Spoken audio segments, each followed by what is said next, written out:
Good morning বন্ধুরা। আজকে আমি আপনাদেরকে আমার ঘরের জলের পাইপলাইন ক্লিন করে দেখাবো। বেশ কিছুদিন ধরে আমার বেসিনের জল খুব আস্তে আস্তে পড়ছে, বুঝতে পারছি যে আমার পাইপলাইনে আয়রন জমে গেছে, কারণ আমার এখানে প্রচণ্ড জলের আয়রন। সেটাকে আজকে রিমুভ করে দেখাবো কিভাবে আমরা সেটাকে বাড়িতেই রিমুভ করতে পারবো কোনো মিস্ত্রি বা টেকনিশিয়ান ছাড়াই। তার জন্য একটি বিশেষ জিনিসের প্রয়োজন, সেটি হচ্ছে একটি পাম্পার। মানে আমরা যে সাইকেল বা বাইকে যে আমরা হাওয়া করি, সেই পাম্পার যদি কারোর বাড়িতে থাকে তো আপনারা ইজিলি সেই পাম্পার ইউজ করে আপনারা সেই জলের লাইনটাকে রিমুভ করতে পারবেন। তো চলুন আপনাদেরকে আজকে আমরা সেই পাম্পার দিয়ে কিভাবে জলের লাইন ক্লিন করা যায় সেটা আপনাদেরকে আমি দেখাচ্ছি প্র্যাকটিক্যাল করে।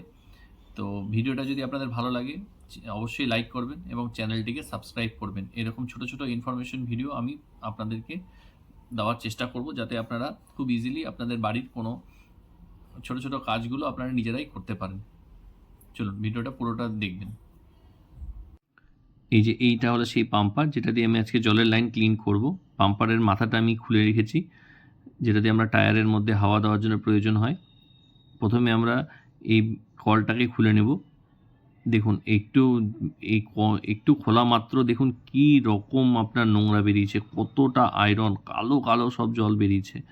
তো এটাকে আমি হাওয়া মেরে এখন ক্লিন করব। সবার প্রথমে আমি এই কলটাকে খুলতে হবে, সেটা আমি এখন প্রথমে এটা খুলে নিচ্ছি, তারপরে আপনাদেরকে আমি আবার ভিডিওটা দেখাচ্ছি। এই যে দেখুন, বহু কষ্ট করে খুললাম, অনেকদিন ধরে খোলা হয়নি বলে জ্যাম হয়ে গেছে। এইটা দেখি খোলার পরে কি কন্ডিশন। ট্যাঙ্কিতে কিন্তু আমার জল আছে, দেখুন কি অবস্থা, কোনো রেসপন্স নেই। এই পাইপের মধ্যে সবার প্রথমে একটু কাপড় জড়িয়ে নেবেন, দিয়ে পাইপটাকে যেই লাইনটা আপনার জলের লাইনটা ব্লক হয়ে গেছে সেখানে প্রেশার দিয়ে ধরবেন। আর এই কাপড়টা জড়ানোর উদ্দেশ্যটা এটাই হচ্ছে যে আপনি যে হাওয়াটা মারছেন সেই হাওয়াটা যাতে বাইরের দিকে বেরিয়ে না আসে, সেই জন্য একটু কাপড় দিয়ে আপনার পাইপের মাথাটাকে একটু জড়িয়ে নেবেন, দিয়ে পাইপটাকে পাইপের মধ্যে ভরে দেবেন, যে পাইপটা আপনার জ্যাম আছে, দিয়ে আস্তে আস্তে হাওয়া করবেন। দেখবেন আপনার আস্তে আস্তে ভেতরকার নোংরাগুলো সব বেরিয়ে আসবে। দেখুন কিভাবে জল নোংরাগুলো বেরোচ্ছে। দেখুন যত হাওয়া মারবেন দেখবেন আস্তে আস্তে সমস্ত নোংরাগুলো আপনার সব বেরিয়ে এসে পুরো পাইপলাইন আপনার ক্লিন হয়ে যাবে। তো কাপড়টা লুজ হয়ে গেছে, আমি আর একটু ভালো করে কাপড়টাকে জড়িয়ে নিলাম, দেখে হাওয়া মারছি। দেখুন দেখুন কত নোংরা বেরোবে। দেখুন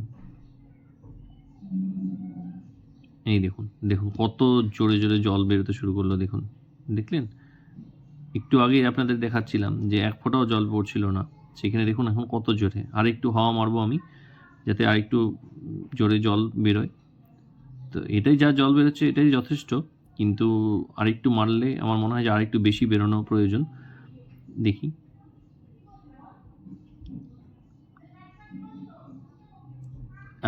এইবার দেখুন কত জোরে জল বেরোচ্ছে। দেখুন একদম নতুনের মতো পাইপ পুরো মনে হচ্ছে পরিষ্কার হয়ে গেছে। দেখুন বাস, আমি আর কিচ্ছু করব না। এবার এবার এখানের মধ্যে আমি আমার পাইপ এটা ফিট করে দেব, যে কলটা আছে সেই কলটা ফিট করে দিয়ে আপনাদেরকে আমি দেখাচ্ছি। কলটা ফিট করার পরে আপনাদেরকে আমি দেখাচ্ছি।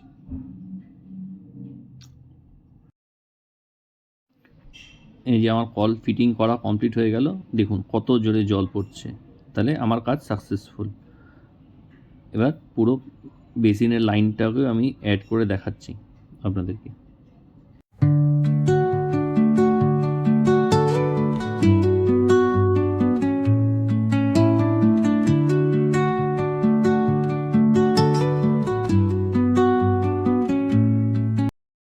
দেখুন বেসিন দিয়ে কত জোরে এখন জল পড়ছে, যেখানে আগে টপ টপ করে জল পড়ছিল দেখুন এখন কত ফোর্সে জল পড়ছে। আর জাস্ট নিচের দিকে নোংরাটা দেখুন, জাস্ট কত নোংরা বেরিয়েছে। দেখছেন এই নোংরা থাকলে পাইপলাইন দিয়ে জল বেরোবে। দেখুন এই যে কলের যে কাজটা করলাম, কাজটা কমপ্লিট হয়ে যাওয়ার পরে এখন হঠাৎ করে দেখতে পাচ্ছি যে কলটা দিয়ে জল টপ টপ করে লিক করছে। দেখুন আপনাদেরকে দেখাচ্ছি।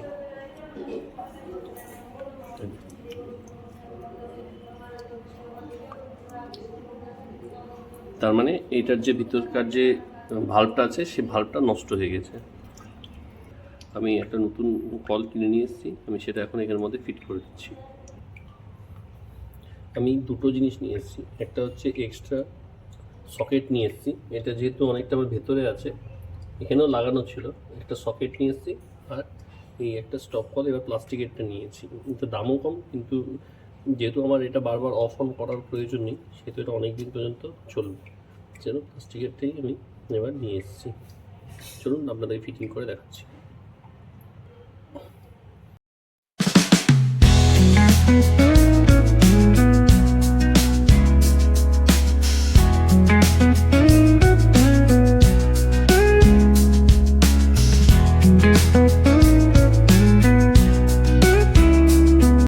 কল ফিটিং করার সময় আপনারা এই যে ট্যাপলন টেপটা অবশ্যই প্রত্যেকটা কলের মাথাতে অবশ্যই জড়াবেন, যাতে ভবিষ্যতে আপনার সেখান থেকে কোনো জল লিক না করে ফিটিংস করার সময়। তো এই ট্যাপলন টেপটা খুব প্রয়োজনীয় জিনিস, প্রত্যেকটা কলের মাথাতে অবশ্যই লাগাবেন। একটা ট্যাপলন টেপের আপনার রোলের দাম 10 টাকা, যে কোনো হার্ডওয়্যার্সের দোকানে আপনারা পেয়ে যাবেন। এটা অবশ্যই প্রত্যেকটা জায়গাতে আপনারা লাগাবেন যেখানেই আপনারা কল ফিট করতে যাবেন।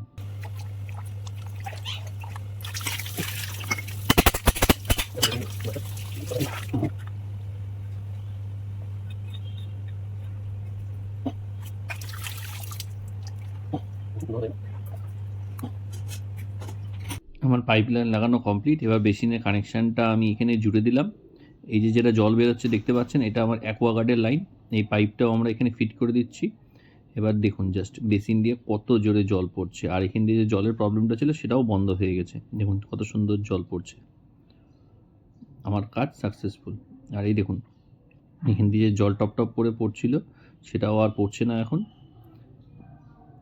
আমি একটু মুছে নিলাম, মুছে নিয়ে দেখে নিই যে আর কোনো জলের কোনো প্রবলেম হচ্ছে কি না, বা জল কোনো লিক করছে কি না। দেখুন এক ফোঁটাও জল লিক করছে না, তার মানে আমার কাজ 100% সাকসেসফুল। এই ভিডিওটা দেখার পর যদি আপনাদের কোনো উপকার হয়ে থাকে তো অবশ্যই চ্যানেলটিকে সাবস্ক্রাইব করবেন, লাইক বাটনটা অবশ্যই প্রেস করবেন। আমি এই ধরনের ছোট ছোট আপনাদেরকে ইনফরমেশন ভিডিও আনার চেষ্টা করব, যাতে আপনারা ছোট ছোট ঘরের কাজগুলো নিজেদের মাধ্যমেই নিজেরাই করতে পারেন, কোনো মিস্ত্রি বা টেকনিশিয়ান ছাড়া।